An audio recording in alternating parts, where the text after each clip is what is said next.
Ladies and gentlemen, good morning, good afternoon, or good evening. Wherever you are in the world, we appreciate you being with us right now.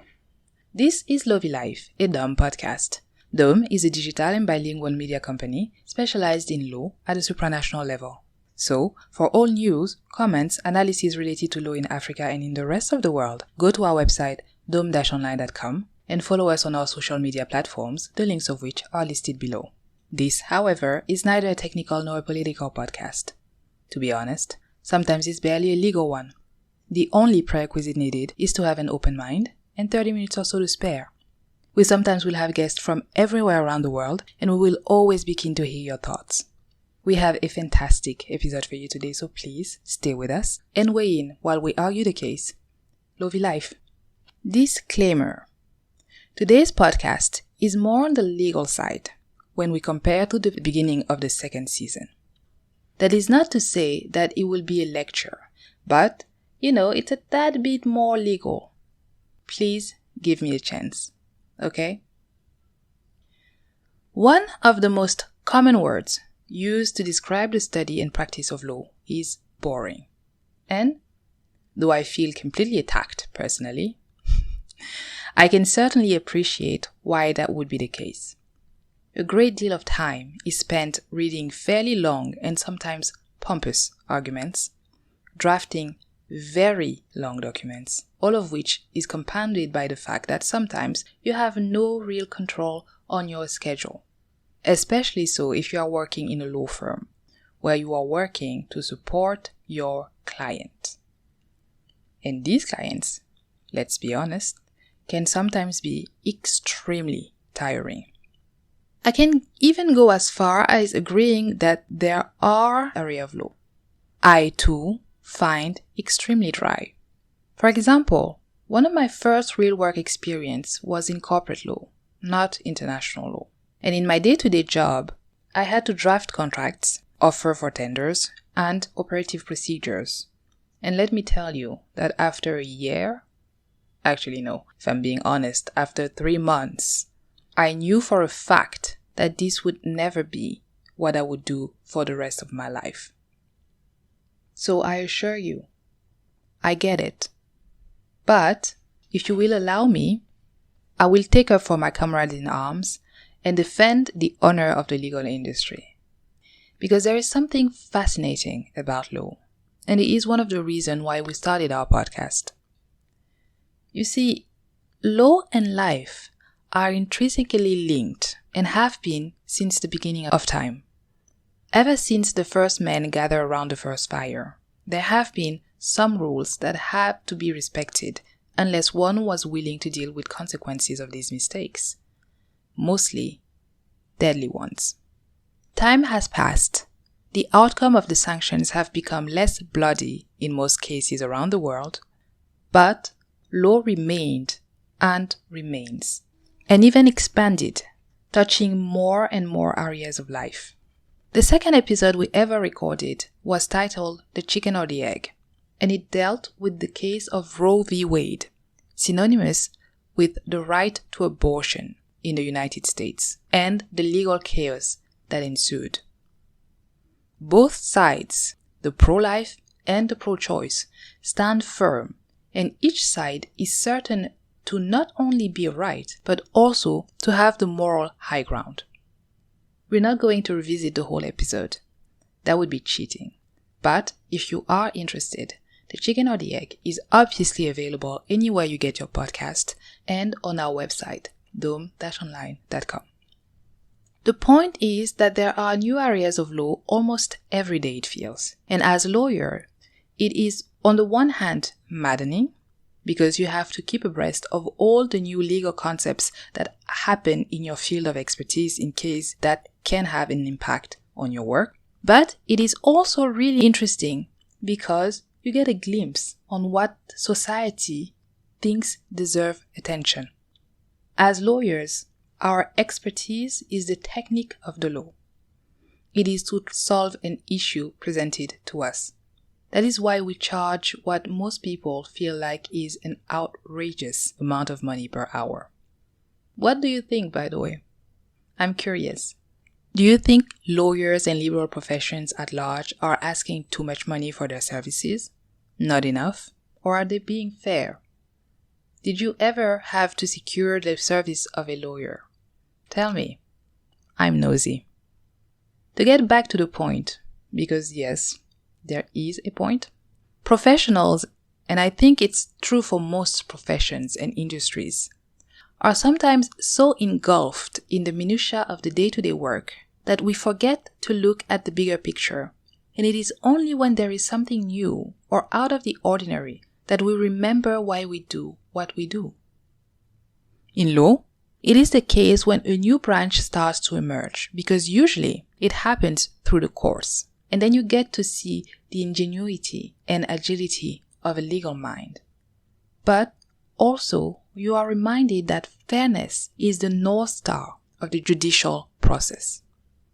Nothing can illustrate that point better than the law of torts on the one hand and corporate and financial crimes on the other.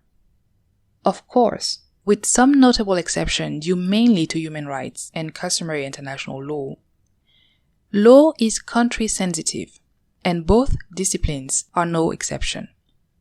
They have become over time so technical, with so many sub-avenues, that it is difficult to imagine that there was a time where the mere legality of the concept of negligence, for example, was fiercely debated. So, let's go back in time and look at the inception of both these areas of law in the United Kingdom. Fear not, I promise you it's not technical. The law of tort first. It is the quintessential jurisprudential law. It was created because there were times where legal situations occurred, for example, think of an accident, where the people involved did not have a previous contractual relationship, and therefore, at the time, there was no way of fairly and legally addressing the situation. One such case was that of Donoghue v. Stevenson, 1932. If you have studied law in the United Kingdom, you can cite that case and its rationale almost by heart, in which case I apologize for wasting a few minutes of your time. If, however, you are not familiar with the case, here are the facts. Ms. Donoghue went to a pub with a friend and ordered a ginger beer from the establishment. The drink was paid for by her friend, and they both sat in the establishment because they decided to have their refreshment there. The bottle of ginger beer was opaque and was served to her, which she consumed in a large part. After having drunk almost all of it, she discovered that it contained the remains of a decomposed snail. She experienced shock at the time, and later, severe gastroenteritis, which she believed was the result of the contaminated beverage. So, she sought remedies. But at the time, there was none really available. She could not sue the pub because, as we have stated, her friend was the one who bought her the drink, so there was no privity of contract between them.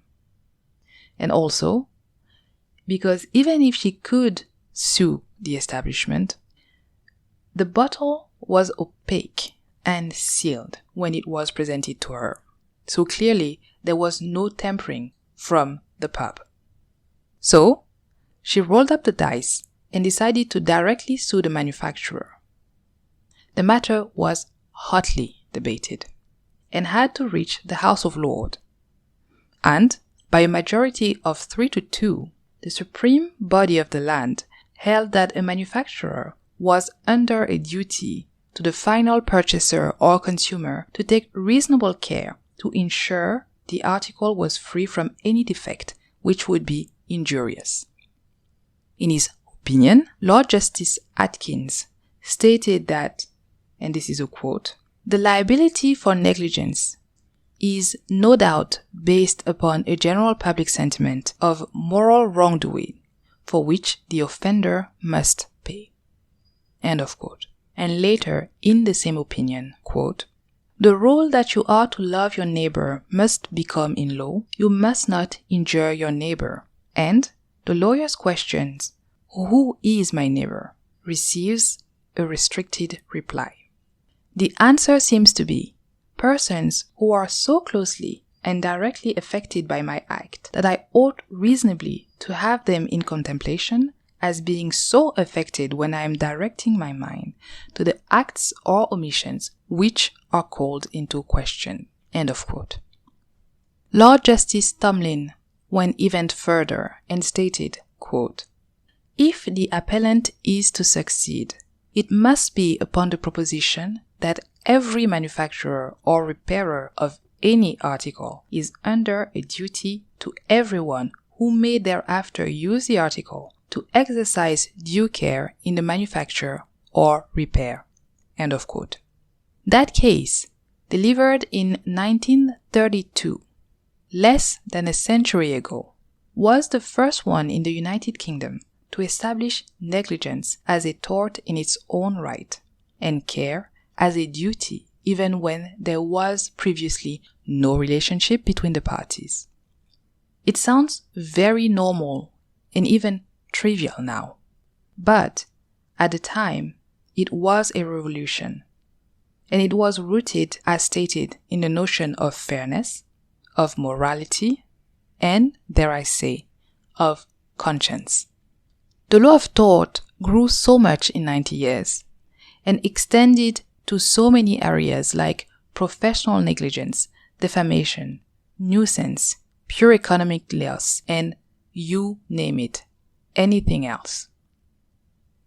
Any lawyers will tell you, when in doubt in a civil proceeding, plead negligence. When you want to hedge your bet, plead negligence. When you have nothing at all, plead negligence. And the same process has happened in virtually every country around the world. The United States, France, Canada, Australia, India, you name it. Are you with me so far, or have I lost you? I hope not. The other area of law that saw a huge surge in the last century has been the one of corporate and financial crimes, often referred to as white-collar crimes.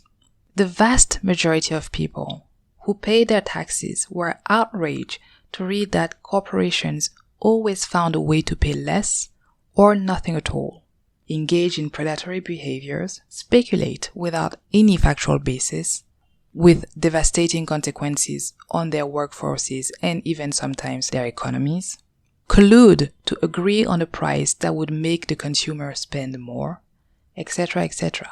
The list goes on and on. So, governments and judicial bodies around the world had to come up with a way to deal with these unscrupulous tactics and persons, which was not a given. You see, the problem with corporate punishment is that it was always a dilemma, as moderate fines do not deter, while severe penalties can fall on the relatively blameless, up to and including bankruptcy of the company, which also means unemployment for many people at low or middle management who did nothing wrong. The mood of the time was perfectly encapsulated by the then Lord Chancellor of England, Edward I Baron Thurlow, who has acquired, by the way, a legendary/rock star status in the United Kingdom legal world due to his wits and his way with words.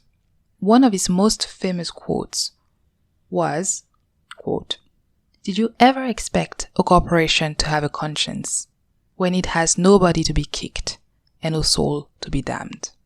End of quote.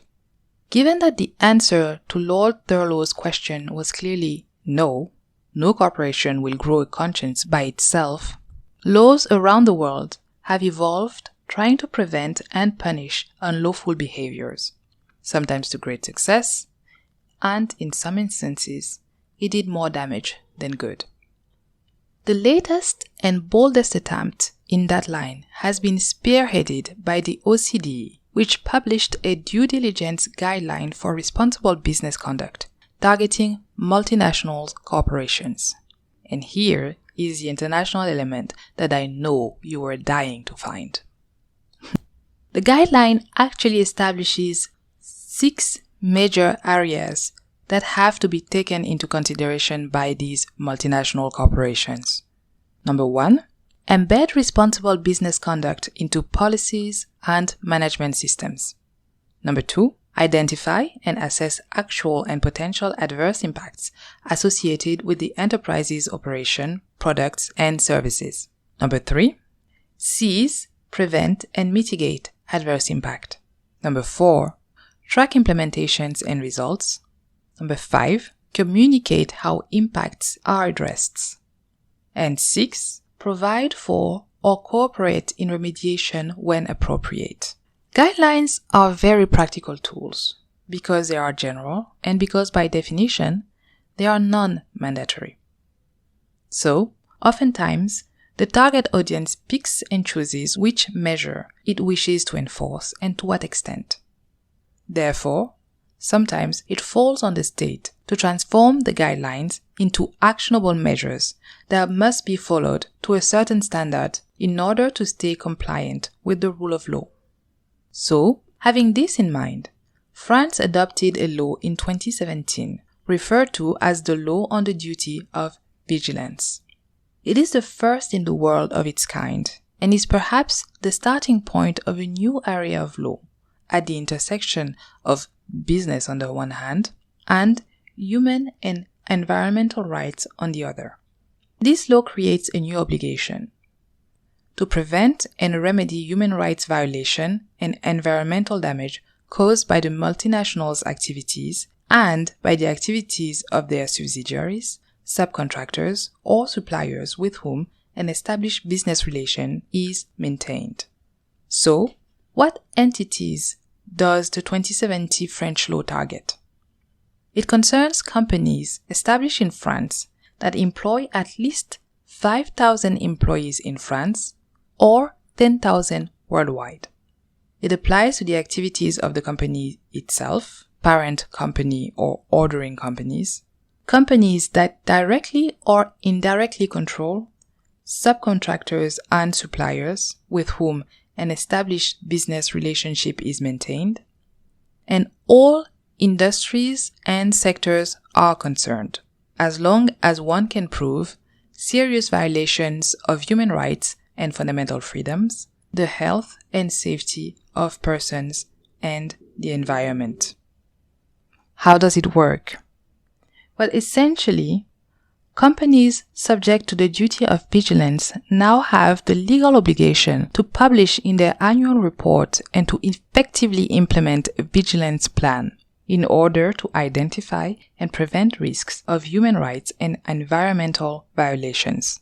If they fail to do so, the law provides that any person with an interest in bringing proceedings, which can include human rights or environmental associations, trade unions, affected populations, etc., may give notice to the entity to comply with its obligations.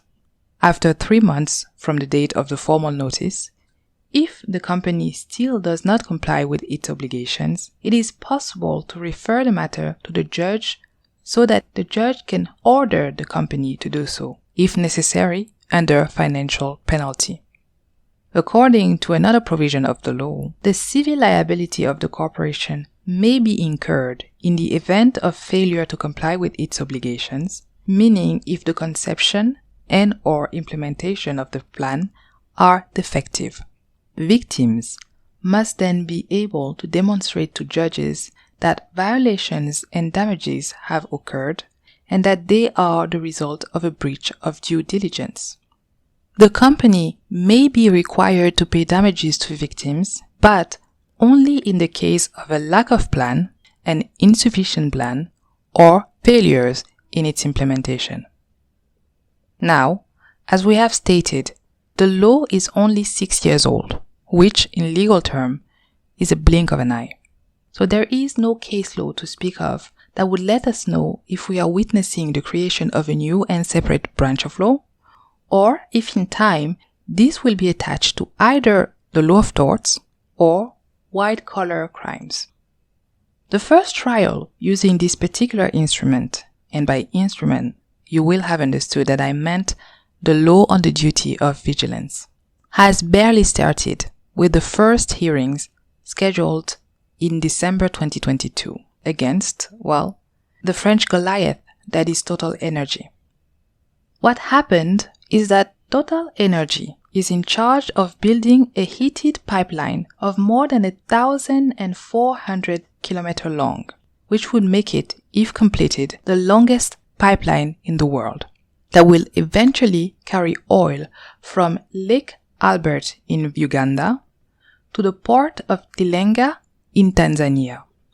Ever since the project was announced, non-governmental organizations have tried to oppose it, citing the potential harm to local populations, especially farmers whose livelihood would be severely impacted, as well as the fauna and the flora that would have to be dealt with for the project to go ahead on both sides of the frontier between Tanzania and Uganda. On the other hand, Total Energy has repeatedly stated that the project complies with the highest international standards when it comes to the right and protection of local communities. The protests of the non-governmental organizations were tremendously bolstered by the adoption and implementation of the law on the duty of vigilance, and they almost immediately filed an application instituting proceedings against the French giant. As we have stated, the trial is at the earliest stage possible, but from interviews and briefs already submitted, it would seem that the line of attack from the NGOs is that Total's vigilance plan on paper does not comply at all with the law on the duty of vigilance, and that it has not, as a result, identified all the risk of violations related to its Tilenga project in Tanzania and EACAP project in Uganda, especially the concerns regarding the many protected areas alongside the pipeline, such as the Lake Victoria Basin, which is the largest freshwater reserve in Africa, the deforestation of many forests, or the risk of oil spills, as this area is subject to tsunami risks. Total obviously denies this, and as the burden of proof is always on the applicant, it would be for those NGOs to prove beyond the balance of probability their accusations. That trial will be fascinating, as the stakes are enormous. Total Energy is, as we said, one of the most powerful companies not only in France, but in the rest of the world, and this project is momentous. A true David and Goliath story, which is set to be the litmus test to gauge the robustness of the new law and perhaps give ideas to other countries. What do you think, by the way? I'm genuinely curious whether you have a legal training or not. Do you think that multinationals should be made to pay for their subsidiaries or long-standing business partners, even though this may contradict the fiction of legal persons that state that each company is an autonomous entity? Or do you think that since multinationals know very well how to repatriate the profit made in other countries from subsidiaries or thanks to their business partners to the top, they should be liable at the top when there are problems in terms of violations of human rights or workers' rights?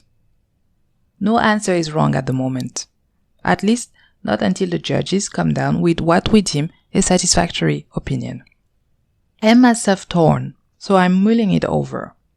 If you would like me to keep you updated on the case, please do let me know. I would be more than happy to do so. Thank you so much for being with us today. I want to hear what you have to say. Do you have any comments, questions? Does it make sense or does it not? Leave a comment below the link of the episode on our social media platforms using the hashtag LoviLife. The transcript of the program will be available on DOM's website in both French and English. If you have enjoyed this episode, please consider sharing, liking it, and subscribing to the show. We have had some great episodes previously, and we would be very grateful if you would consider listening to them. We will be back with our next episode next Wednesday. In the meantime, please stay safe and take care of yourself.